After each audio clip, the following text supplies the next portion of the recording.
Glenn Ellerby said yesterday at the quarterback club that you guys were at your best tempo all season long in terms of your pace of play. And you kind of got back to that last week on the practice field. What was the reasoning? Why were you guys able to go faster tempo-wise in the Kentucky game than you had earlier in the year? I think it starts with we didn't have as many self-inflicted wounds. We weren't getting negatives. We weren't taking penalties early. That kind of gets you off the tempo, and now you got to get into some different formation-style plays. And then the other thing, we just did a good job communicating. Guys getting set out wide, O-line snapping down. Like, it's all about just the continued buy-in of when I'm getting tired and all that, snapping down, going and playing at all positions, and it builds to our advantage, and the guys did that at a really high level, which is why we had that kind of production we did. Joey, Cooper May said yesterday he thought going into the season with the running backs you guys had that the identity could shift to being a running team like you guys have been. Did you guys, as a staff, anticipate that going into the season? Was it say that you guys are able to take a pretty high-octane passing offense last season, and this season you guys are running the ball really well and leading the SEC rushing? Yeah, I think one of those things as a staff, we knew what we had in the running back room. We thought we had one of the elite running back rooms in the country. That and with being younger at wide out, moving in, like you had a chance to go lean on those guys a little bit, which is what we've done, and they've taken that opportunity and really made the most of it.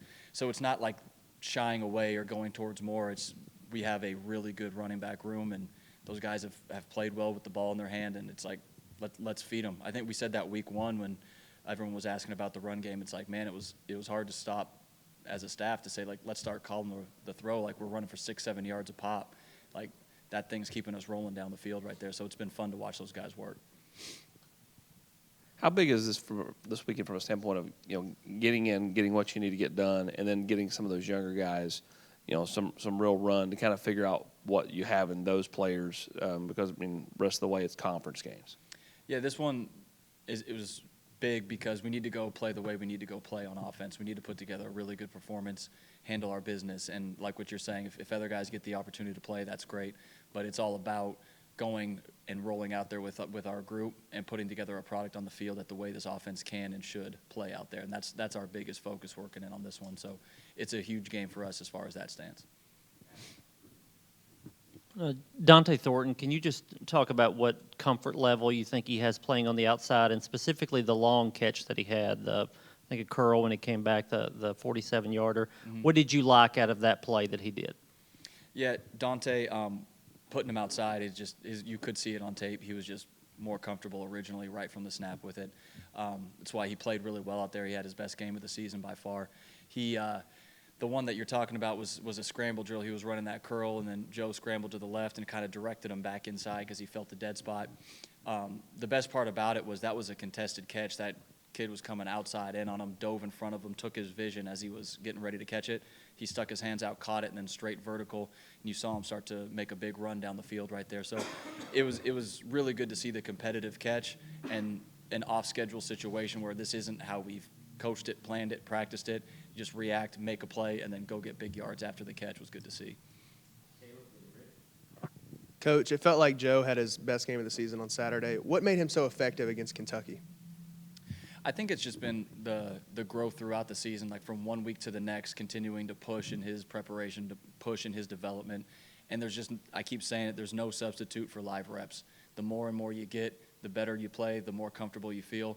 And it's been fun watching him continue to grow and keep diving into how he's prepping for everything. He did play, one of his best games of the season. I think it was you're running the ball well. We're doing what we need to control the box. He's making the right decisions out wide, and that's why we're putting together a bunch of good drives in that one.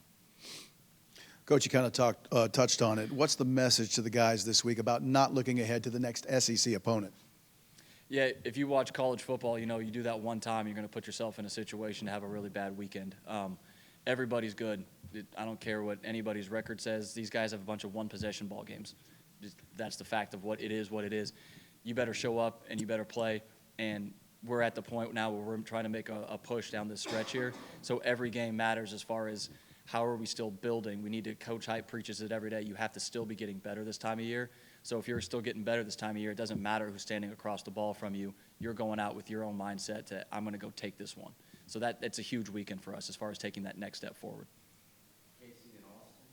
during fall camp, I remember John Campbell being so excited to just get going and to make an impact on the offensive line. How have you kind of seen that play out that's allowed him to be successful this season? Yeah, John's got great energy. He has it Tuesday through Saturday, too, as you're working through it. It's not just a game day thing for him. He preps really well. He practices really hard. He plays through injury. He's banged up. He comes out of the game on Saturday night. Series later, he's right back in the thing, and he's a big part of that drive going down for that touchdown that's clinched it up for us at the end. So he's just been fun to work with. Like, he's been a huge attribute, not just on the field, but in our locker room and our weight room. Like, that's the type of guy you want in your program.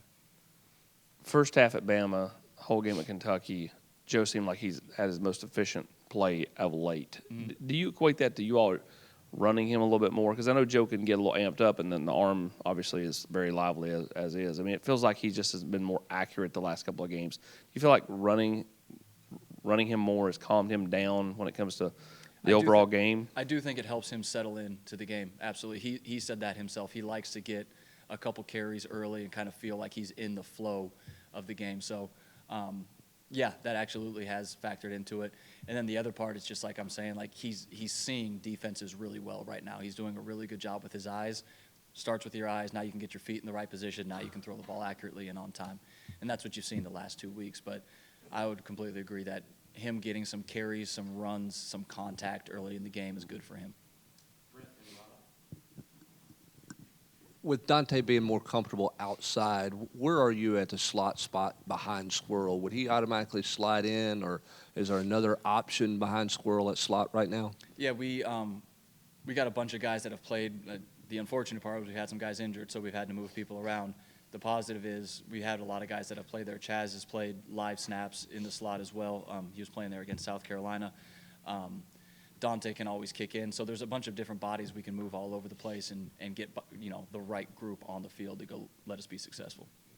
Coach, you guys have had, on the offensive line, have had guys in and out all year long, even during the game on Saturday night. What does it say about, I guess, your system, your personnel, that you guys are leading the SEC in rushing despite kind of that revolving door you've had up front? Yeah, Coach Ellerby does a great job preparing these guys to play.